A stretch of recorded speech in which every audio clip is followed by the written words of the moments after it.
Dans cette vidéo, je vais vous montrer comment bien lire le signe du travail et de la chaleur sur une machine cyclique. Alors on considère par exemple un gaz qui suit un cycle thermodynamique. Le travail qu'il reçoit de la part des forces extérieures au système s'écrit comme moins l'intégrale de PDV, puisqu'ici on suppose que toutes les transformations sont de nature quasi statique.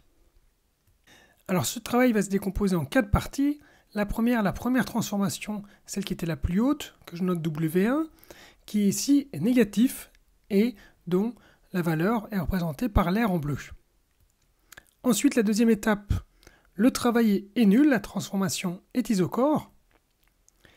Troisième étape, cette fois-ci, le travail est positif et son intensité correspond à l'air en bleu.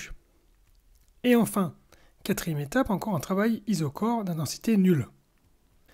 On voit donc plusieurs effets. D'abord un travail négatif très grand, un travail positif plus petit, et au final, ce qu'on voit ici, c'est que l'intensité du travail reçu par le gaz est égale à l'air qui est encerclé par le cycle dans le diagramme PV. Alors ce résultat est tout à fait général. L'intensité du travail se lit comme l'air qui est entouré par le dessin du cycle dans le diagramme PV. Ici, il est négatif. On tourne dans le sens horaire. Il sera positif si on tournait dans l'autre sens, en sens trigo. Alors maintenant, la chaleur reçue, elle se déduit du travail. En effet, je rappelle le premier principe, variation d'énergie interne égale W plus Q. Et on est sur un cycle. Donc au cours d'un cycle, la variation d'énergie interne est nulle.